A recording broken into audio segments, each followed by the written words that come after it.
The quaint charm of Holland cradled Nancy in a seemingly perfect life, a cozy existence shared with her beloved family. But a subtle tremor of unease began to ripple through this idyllic picture. A nagging suspicion, like a persistent whisper, told her that her husband, Fred, was guarding a secret.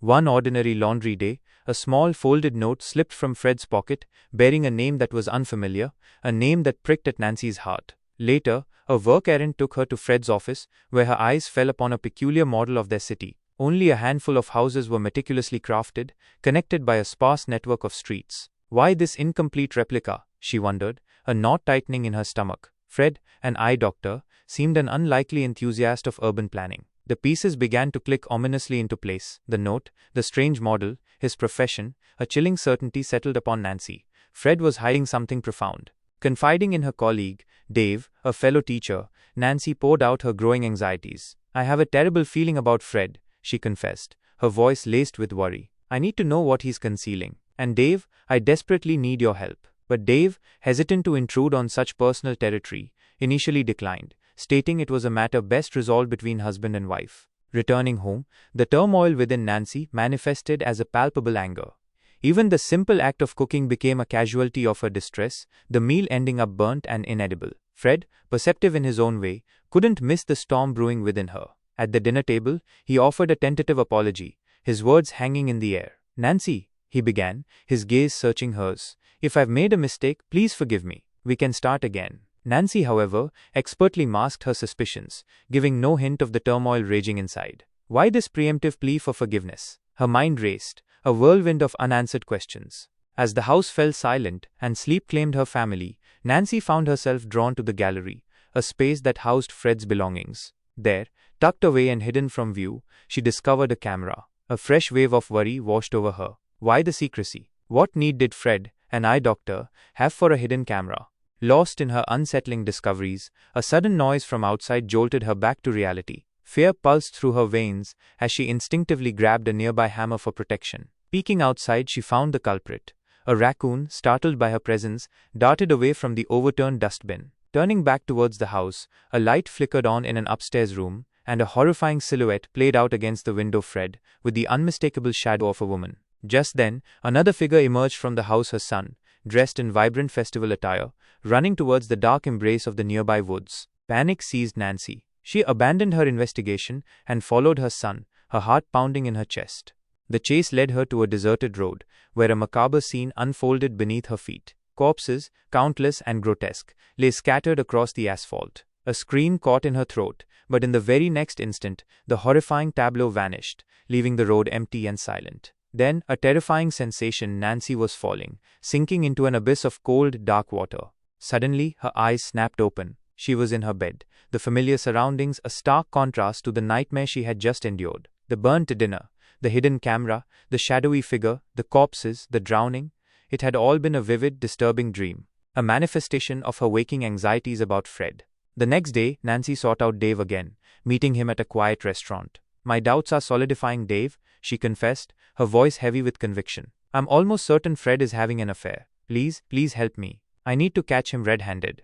Dave, still reluctant, hesitated. But when Nancy reached across the table and clasped his hand, a silent plea in her touch, his resolve melted. A secret admiration for Nancy stirred within him. "What do you want me to do?" he asked, his voice softer now. Nancy outlined her plan, simple yet audacious. "You need to go to him for an eye checkup. Then, under the pretense of using the bathroom, unlock his window. We can sneak into his clinic at night and investigate." Following Nancy's instructions, Dave made an appointment with Fred. The examination proceeded uneventfully. "Are you a teacher?" Fred inquired casually, noting Dave's profession. "At the same school as Nancy?" Dave's heart skipped a beat. Fear constricted his throat. I'm quite introverted," he stammered, avoiding eye contact. "I don't really socialize with the other teachers, so I don't know Nancy well." He longed to escape, but Fred insisted on administering eye drops, requiring Dave to wait for a follow-up check. As soon as Fred turned his back, Dave bolted. But his escape was thwarted by the sight of a police officer standing outside the clinic. Panic surged through him, as if he were a criminal caught in the act. He ducked into the washroom, his mind racing. Remembering Nancy's plan, he fumbled with the window latch, leaving a small piece of paper to prevent it from locking. His mission accomplished, Dave fled the clinic, ignoring the protests of Fred's assistant that his examination was incomplete. The eye drops blurred his vision, and in his haste, he stumbled, leading to a minor accident. Finally, he reached Nancy's car, his nerves frayed. "I can't do this anymore, Nancy," he declared, his voice trembling. "I won't support you in this." Despite his withdrawal, Nancy was deeply grateful for the risk he had taken. Overwhelmed by emotion, they found themselves drawn closer, a mutual attraction blossoming in the midst of their clandestine activities. That night, their mission commenced. Nancy concocted a story about a late-night party at a friend's house, a flimsy alibi for her true destination, Fred's clinic, with Dave by her side. They slipped into the clinic through the unlocked washroom window, their hearts pounding with a mixture of fear and anticipation. Meanwhile, Fred received a call from the woman whose name Nancy had found. Her son was suffering from a severe eye infection, and she urgently needed Fred to come to the clinic. Leaving his own son alone at home, Fred rushed to his clinic. Inside, Nancy's eyes scanned Fred's office. She noticed a collection of debit cards, surreptitiously noting down one of the numbers. She also discovered an album filled with photographs of various houses, all taken with the same hidden camera. Before she could delve deeper, Dave's frantic call shattered the tense silence. "Fred's coming out!" Panic seized Nancy. In her haste to escape, one of her earrings snagged and fell onto Fred's model city. Fred arrived at the clinic and began examining the young boy. Afterwards, he casually inquired of the mother, "How are you and Nancy enjoying the evening?" The woman's innocent reply sent a jolt of realization through Fred. "Nancy didn't come to my house." He knew she had lied. Meanwhile, at Dave's house, the unspoken attraction between Nancy and Dave had deepened. Back at his clinic, Fred entered the secret room where he kept the model. His eyes immediately spotted Nancy's earring resting on its tiny structures. The truth hit him with brutal force. Nancy had been there. Just then, an unexpected commotion erupted outside Dave's house. A group of angry students, whom Dave had punished, had come to confront him. Shaken, Dave returned to Nancy. "I can't live like this, Nancy," he confessed, his voice strained. "If you want to be with me, you need to divorce Fred." Nancy's response was immediate and firm. "No, I can't do that. I love Fred deeply." A flicker of hesitation crossed her face. "But if it turns out he is cheating on me, then I will divorce him and come to you." A practical concern clouded her decision. "Fred's financial situation is much better than mine. If we divorce, he might get custody of our son, and I can't bear to be without him." Returning home, Nancy sought the solace of sleep, but her dreams remained troubled. She saw her son drifting away from her, a terrifying premonition that jolted her awake. She found Fred sitting at the foot of her bed, his gaze intense. "How was your night out?" he asked, his tone deceptively casual. Nancy offered a fabricated account, and Fred, concealing his knowledge of her lie, remained silent. Driven by her suspicion, Nancy began investigating the debit card number she had copied from Fred's office. Her research revealed a recent, expensive gift purchased with that card. Returning to her room, her eyes fell upon a beautifully wrapped present on her bed. A surge of hope filled her. Had Fred bought it for her? Her heart fluttered. Just then, Fred entered, holding her lost earring. "Don't worry," he said softly, his eyes meeting hers. "Everything will be fine." His words, though simple, had a calming effect. A few days later, Nancy attended an office party, where she found herself enjoying Dave's company immensely. Even after returning home, Dave lingered in her thoughts, a growing attraction she could no longer ignore. She called him, her voice a mixture of longing and determination. "Dave," she said, "I need you to do one more thing for me. You need to gather irrefutable evidence against Fred, something that will finally break us apart, so we can be together." Dave, his feelings for Nancy intensifying, readily agreed. Their clandestine mission resumed. They began stalking Fred, their surveillance leading them to a hotel where he had booked a room. They devised a plan. Dave would create a diversion, while Nancy slipped upstairs to search Fred's room. Inside the hotel room, Nancy discovered unsettling items, handcuffs, strange implements that sent a shiver down her spine. What could Fred possibly need these for? She wondered, her unease growing. Meanwhile, Dave found himself unable to detain Fred and frantically called Nancy. She quickly exited the room, her mind racing with disturbing possibilities.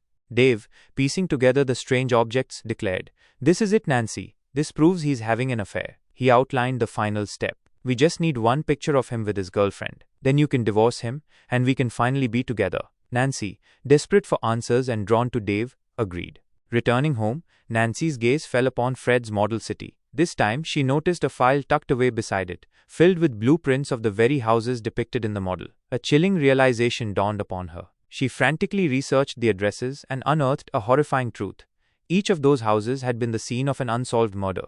The victims, all women. The pieces clicked into place with terrifying clarity. Fred wasn't just having an affair. He was a serial killer. While Nancy was engrossed in her horrifying discovery, Dave was tailing Fred's car. His pursuit led him to a secluded house near the forest, where a young woman arrived to meet Fred. This was the opportunity Dave had been waiting for. He swiftly pulled out his camera, snapping numerous pictures as Fred greeted the woman.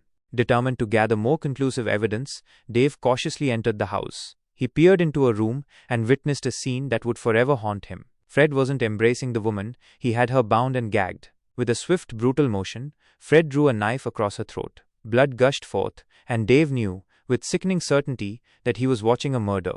Frozen in horror, Dave could only watch as Fred turned, his eyes locking onto Dave's hidden figure. Fred lunged, knife in hand, but Dave reacted instinctively, diving out of the window to escape the deadly blade. Fred emerged from the house, his eyes blazing with fury. "I know you, Dave," he hissed, his voice laced with menace. "And I know about you and Nancy. You've been following me." Terror gripped Dave. He knew Fred wouldn't let him live. He scrambled towards the nearby lake, where a small boat was moored. He fumbled with the ropes, desperate to escape across the water, but Fred was too fast. He grabbed Dave from behind, his hands tightening around his throat. In a desperate act of self-preservation, Dave seized Fred's knife and plunged it into his stomach. Fred gasped and fell backwards into the dark water. Dave, wounded but alive, believed he had killed his pursuer.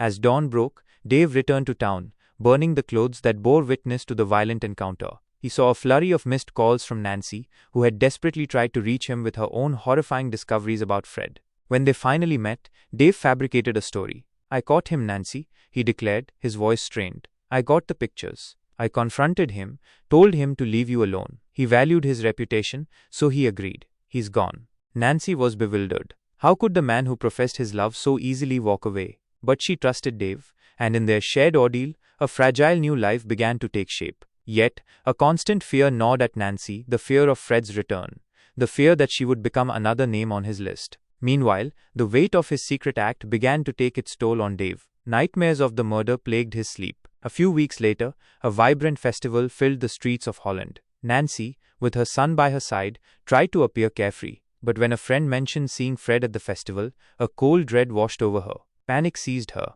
She frantically searched the crowd, her eyes finally landing on Fred's familiar face. Just then, she saw Dave approaching, a gun concealed in his hand. A horrifying realization struck Nancy. Dave hadn't brought the gun for Fred. He intended to harm her son, to eliminate the last tie to her past life, to claim her entirely for himself. Fury surged through her.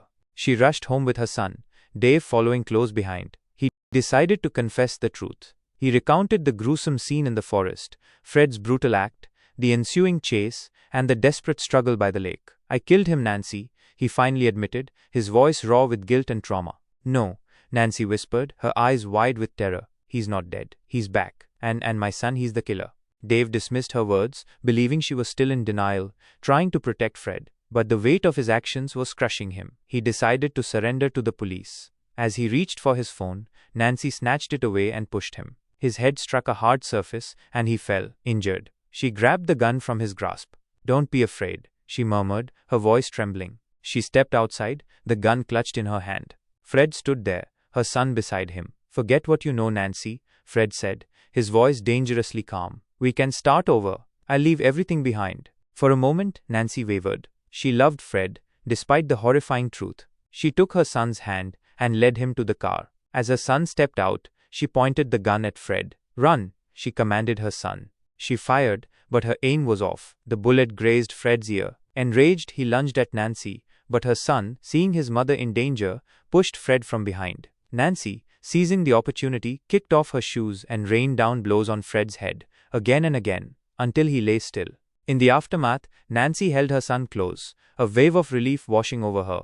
The film's post-credit scene offered a glimpse into the future. Nancy and Dave, bound by their shared trauma and unexpected love, married and began to build a new life together, a fragile happiness emerging from the ashes of their terrifying ordeal.